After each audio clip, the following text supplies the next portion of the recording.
Bonjour. Je pense qu'on a besoin, notamment après la période qu'on vient de vivre autour du mouvement des retraites, de redéfinir ou de réinventer peut-être, je ne sais pas, les relations entre le mouvement social, les organisations syndicales et les partis politiques. Je pense que c'est important parce que depuis la charte d'Amiens, alors pour les très très jeunes, et pas que la charte d'Amiens qui a été votée dans un congrès de la CGT au début du siècle dernier, donc ça fait plus de 100 ans maintenant, le syndicat avait décidé de veiller à son indépendance vis-à-vis des partis politiques. Et je pense que c'est une bonne chose et une chose toujours d'actualité. Mais indépendance, ça ne veut pas dire ne pas se parler, ne pas réfléchir à agir ensemble. Et donc à partir de là, il me semble qu'il y a à rediscuter sur comment il y a complémentarité justement entre ce mouvement social et l'action des partis politiques, qui est une action indispensable pour le mouvement social et pour les organisations syndicales. L'expérience du récent mouvement contre la réforme des retraites du gouvernement Borne et du président de la République Macron a montré qu'on pouvait travailler ensemble, même s'il y a eu des couacs, notamment lors du débat à l'Assemblée nationale, avec une position unanime des syndicats sur un certain nombre de choses qui n'étaient pas forcément bien comprises, ou en tout cas pas acceptées par les partis de gauche, notamment un. Moi, je pense que c'est un sujet qui mérite réflexion. Alors, nous revendiquons, en tout cas, moi je parle à partir de mon expérience à la CGT, le fait de bien connaître le monde du travail, même si on peut encore progresser, bien connaître le monde du travail, bien connaître les problématiques du monde du travail autour d'enjeux sociaux. On a évoqué la retraite, il y a les salaires, mais ça va bien au-delà de ça. C'est les questions de l'avenir de l'industrie, c'est un vrai sujet. Les problématiques de logement, parce que c'est pas parce que le logement, c'est pas directement lié au travail. En tout cas, pour être bien dans son travail, eh bien, il faut aussi être bien logé, pas trop loin de sa boîte, enfin pas trop loin de l'endroit où on travaille. Donc voilà des questions sur lesquelles on a une certaine maîtrise. Et donc, je pense qu'il est important que les politiques, en tout cas les partis politiques, sachent écouter lorsque les organisations syndicales émettent des revendications, émettent des propositions. Et puis, à partir de là, c'est quel relais politique on a pour construire des lois, des réformes, mais en s'appuyant bien sur l'expérience de syndicalistes dans les entreprises, sur l'expérience du monde du travail. Voilà. Ça, il y a besoin de réfléchir comment on agit de façon efficace là-dessus, sans s'engueuler, sans essayer de tirer la couverture à soi, ni les uns ni les autres, mais vraiment à travailler ensemble. C'est un sujet qui, en tout cas, moi, m'a interpellé durant cette phase de la réforme des retraites et qui est plus que jamais d'actualité. Ensuite, il me semble qu'il y a à créer des espaces de dialogue, mais pas uniquement entre dirigeants syndicaux et dirigeants politiques, mais en associant les citoyens qui, pour la plupart, sont des travailleurs. Je n'oublie pas évidemment les chômeurs ou les retraités, mais qui, pour la plupart, sont des travailleurs. Donc des espaces de dialogue, de débat, pour comprendre les problématiques et pour trouver ensemble des solutions. La deuxième chose, c'est comment, parce que c'est évidemment une question essentielle aujourd'hui, l'avenir de la planète, les questions environnementales, comment on n'a pas deux mondes parallèles, ceux qui s'occupent du travail et ceux qui s'occupent de l'environnement, mais bien qu'à chaque fois, on soit en capacité de conjuguer les deux dans les revendications qu'on formule. Et à partir de là, moi, il me semble qu'il y a besoin de travailler des grands projets nationaux. Alors, moi, j'ai quelques idées, des grands projets nationaux qu'on peut décliner en territoire avec les citoyens, avec les travailleurs et les travailleuses, pour que des grandes idées que peuvent avoir les syndicats, parce que c'est pas réservé, la défiance n'est pas forcément réservée aux partis politiques. On a aussi des problématiques en tant qu'organisation syndicale et mouvement social de rapport aux citoyens. Parfois, on peut paraître éloigné des vraies préoccupations. Donc, trouver des projets, des grands projets, et les décliner en territoire avec les citoyens pour que les gens ne disent pas ils ont des belles idées, mais concrètement, qu'est-ce que ça va changer pour moi? Mais que ces grandes idées, ils disent, bah oui, ça, à mon niveau, ça va changer ma vie. Alors, on a eu des expériences, je pense à l'industrie par exemple, où autour de la défense d'une industrie, je suis très attaché à une entreprise qui s'appelle La Chapelle d'Arblay, qui est une très vieille industrie, puisque c'est une industrie qui fabrique du papier, donc c'est très très vieux. Une entreprise qui est menacée de fermeture par une grande multinationale. Donc, fermeture, c'est des gens au chômage, au nom de la rentabilité classique dans les multinationales. Une multinationale qui veut fermer cette entreprise qui recycle du vieux papier, donc quelque chose qui est dans l'air du temps, pour aller continuer la déforestation de l'Amazonie avec de la pâte à papier. Voilà. Un projet comme ça, c'est une agglomération, des emplois dans l'entreprise, mais des emplois autour, puisqu'il y a des sous-traitants, etc. Et se dire, bah voilà, une entreprise comme ça, comment on la modernise, comment on forme des salariés pour être en phase avec les besoins d'aujourd'hui, comment on transforme, y compris, pourquoi pas, ce qu'ils fabriquent, puisqu'ils fabriquaient du papier, à partir de papier recyclé, ils fabriquaient du papier journal. Et on sait bien que la presse a des soucis, la lecture de la presse pose problème, mais en développant, en investissant, bien, continuer à faire du papier journal, mais faire du papier d'emballage pour remplacer le plastique, faire du papier, du carton, du papier d'isolation pour la rénovation des logements, qui est aussi un sujet d'actualité. Et donc on travaille autour d'un projet qui allie le social, l'emploi, l'industrie, les relocalisations, et dans le même temps, qui prend soin de la planète, puisque au lieu de brûler du papier, au lieu de l'enfouir, les déchets, on les réutilise. Et là, on a besoin de l'expérience des salariés, des syndicats, dans leur entreprise, qui se conjuguent avec une action politique sur une bataille sur la réindustrialisation, sur le besoin de faire évoluer l'industrie. Et moi, je me bats contre cette idée qu'il y aurait une nouvelle industrie qui remplacerait une ancienne industrie qui pue, qui pollue. Et c'est pour ça que je cite le papier, parce que le papier, c'est Gutenberg, l'imprimerie, etc. Donc ça date. Donc on voit bien qu'il y a des vieilles industries qui ont de l'avenir, à condition d'y mettre les moyens, et on conjugue bien et le social et l'environnemental. Donc je dis des grands projets, ça concerne évidemment, ça peut paraître loin du mouvement social, mais il y a les problématiques de l'eau, par exemple. 30 à 40% de l'eau potable fuit parce qu'on a un réseau de distribution de l'eau qui est obsolète. Eh bien, comment, au niveau politique, on dit il faut tant de milliards, je ne sais pas combien, voilà, un projet national, et on décline ça dans les territoires avec les citoyens. L'eau, c'est évidemment vital, parce qu'il y a des gens aujourd'hui à qui on coupe l'eau parce qu'il n'y a plus d'eau potable. Et quand on sait la déperdition de l'eau, ça pose un problème. Mais c'est aussi de l'industrie. Parce que quand on change le réseau de flotte, il faut construire des tuyaux. Et on peut construire un réseau d'entreprises au plus près des populations, au plus près des lieux d'installation qui fabriquent des tuyaux. C'est aussi du bâtiment, du BTP. Il faut faire des tranchées, il faut reboucher les trous, etc., etc. Et c'est concret pour les citoyens, parce qu'ils se disent, voilà une belle idée nationale qui va changer ma vie. Il y a le logement. Il y a des syndicalistes, des salariés, des militants qui se battent dans les entreprises pour que les grandes entreprises, notamment, reconstruisent du logement social. On parle beaucoup du 1% patronal. C'était une part des finances d'une entreprise qui était dédiée au logement social. Alors le 1%, c'est plus du tout ça, c'est moins. Maintenant, ça doit être 0,40% qui est dédié au logement social. Or, il faut une bataille, et syndicale et politique, par exemple avec les maires, pour qu'on fasse pression sur les grandes entreprises pour qu'elles remettent beaucoup d'argent sur la construction de logements sociaux. Pourquoi c'est important ?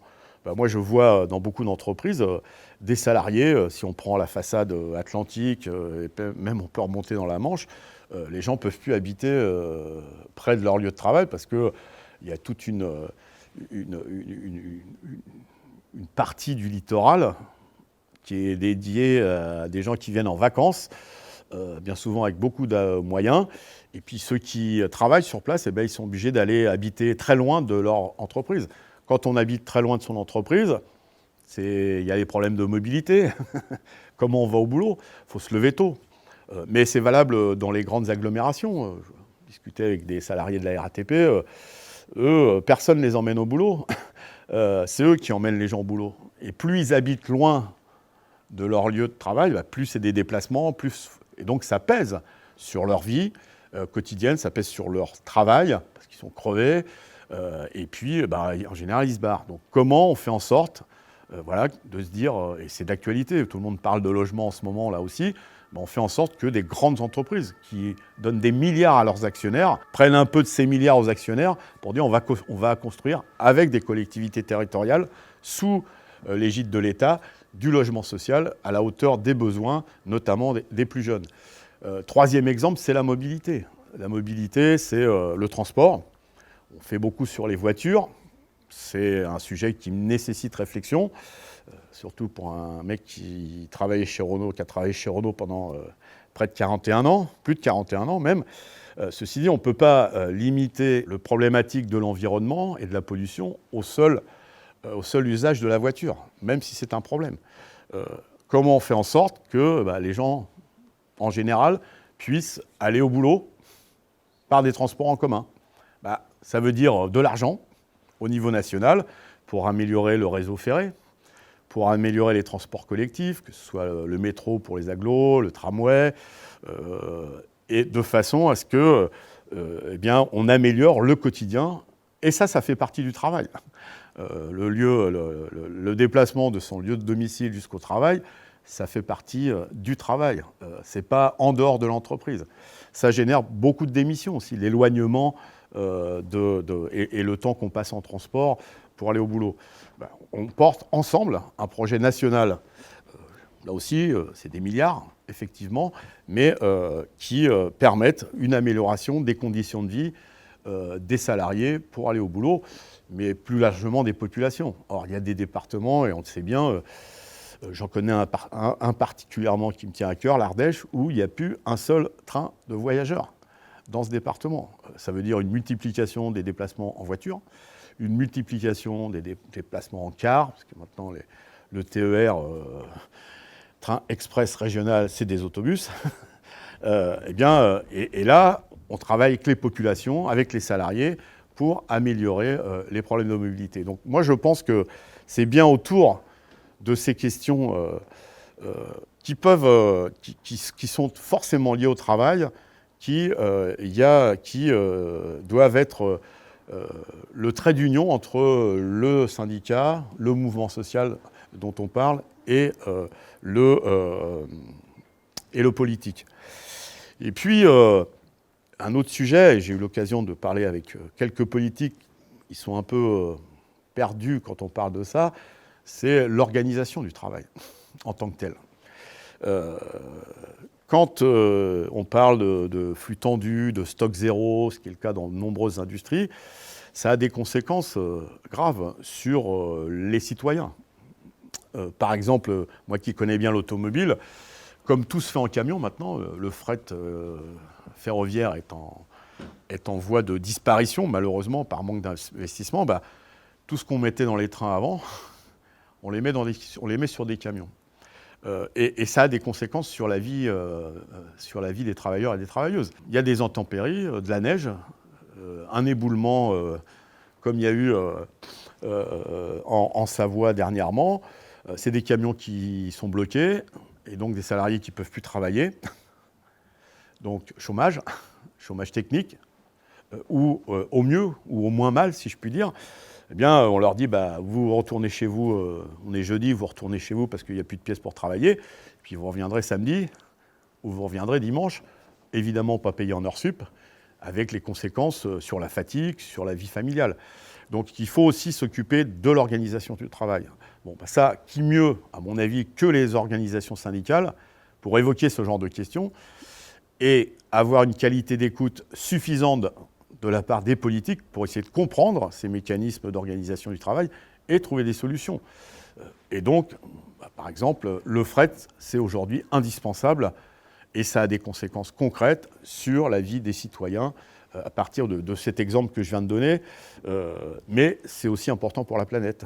Parce qu'évidemment, quand vous avez une séance de travail qui n'est pas possible en semaine et que vous êtes obligé de revenir travailler le samedi, voire le dimanche, hormis les conséquences néfastes sur la vie au quotidien, il y a moins de transports en commun le week-end. Et donc, qu'est-ce que font les gens pour aller au boulot? Ils prennent tous leur bagnole. Donc, je pense que, voilà, c'est comment on fait, pour résumer un peu mon propos, c'est comment on fait en sorte de s'appuyer sur la connaissance du monde du travail des organisations syndicales pour avoir un relais politique et améliorer le bien-être des gens. Parce que ce qui compte, au fond, c'est, que ce soit pour les syndicats ou pour les partis politiques, à mon avis, c'est que les citoyens et les citoyennes, ils se sentent écoutés et compris dans leurs problématiques au quotidien. Et trop souvent, il me semble, c'est pas il me semble d'ailleurs, j'en suis certain, que les gens regardent des grandes idées avec les yeux ébahis, mais ils se disent, bon, c'est bien, ces gens-là, ils parlent de choses très belles, mais moi, ma vie, elle ne va pas changer avec les choses qu'ils me disent. Donc je pense que c'est un sujet urgent à mettre en œuvre, et ça nécessite une qualité d'écoute, et là je suis un peu taquin, mais je le dis comme je le pense, une qualité d'écoute bien supérieure de la part des politiques vis-à-vis du mouvement social et de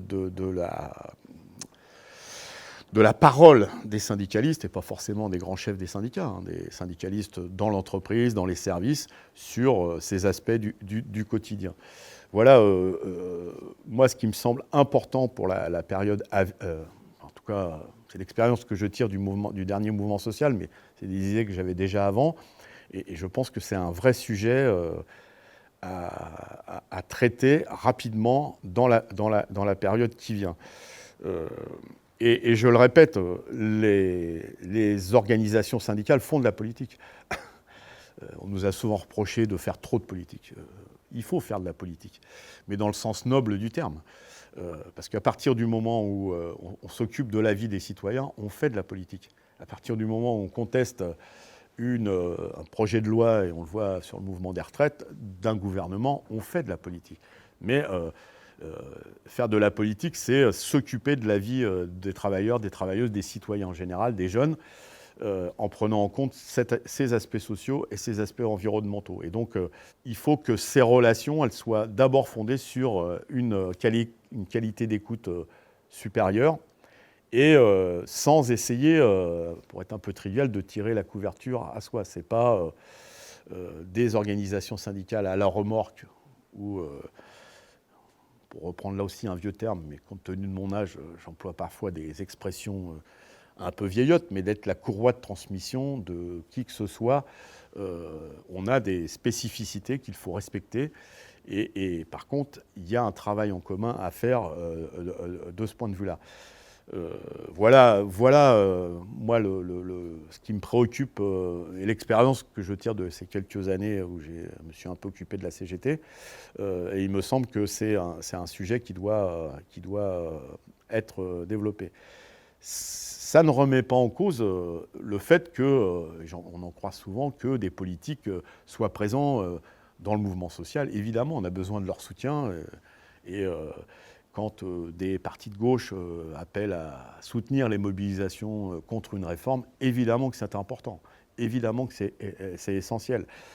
Ça ne remet pas en cause le fait que, peut-être devrait-il le faire plus souvent, que des politiques aillent à la porte des entreprises, discuter avec les salariés, soient plus exigeants pour rentrer dans les entreprises. Parce que pour parler du travail, il vaut mieux aller discuter avec ceux qui travaillent. On ne peut pas avoir une idée du travail qu'en lisant des livres. Vous savez, toutes les conversations, en général, quel que soit l'âge de ceux qui mènent ces conversations, une des phrases qu'on revoit, qu'on entend le plus souvent quand il y a des échanges, ça va ton boulot? Donc on voit bien la place centrale du travail et tout ce qui tourne autour du travail. Donc je pense que là aussi, les politiques devraient être beaucoup plus présents sur les lieux de travail, à la rencontre des travailleurs et des travailleuses. Ça n'empêche pas qu'ils fassent autre chose, parce qu'ils ont plein d'autres choses à faire, mais d'être ancrés dans les réalités du travail, parce que le travail, c'est essentiel. Et permettre de faire passer des messages, d'écouter d'abord, et aussi de faire passer des messages. Les gens, en général, enfin ceux qui ont du boulot, parce que je n'oublie pas les chômeurs, parce qu'eux, ils rêvent d'avoir du travail. Mais les gens aiment bien parler de leur boulot. Même les boulots les plus dégueulasses, et il y en a beaucoup, les boulots difficiles, les gens aiment bien en parler, ils aiment bien faire leur travail. Et on les empêche trop souvent, par des méthodes de management très verticales, de bien faire leur travail.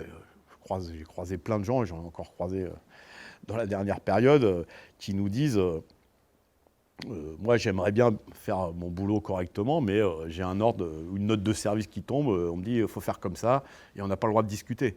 Même si on sait, là aussi je vais parler un peu trivialement, même si on nous oblige à faire de la merde, on est obligé de le... Et donc, je n'aime pas donner des conseils, mais si j'ai un avis à donner, je pense que les politiques devraient beaucoup plus s'intéresser concrètement au travail, à la vie des travailleurs et des travailleuses. Et ça permettrait d'ailleurs peut-être des échanges plus productifs entre syndicalistes et politiques, parce qu'on aurait un langage plus commun sur les réalités des uns et des autres. Et je le répète, je ne conteste pas le fait que à quelque niveau que ce soit, au niveau des élus, mais même au niveau de dirigeants de partis, il y ait des rencontres avec des travailleurs et des travailleuses. Mais s'imprégner, s'immerger dans le quotidien, c'est toujours très riche.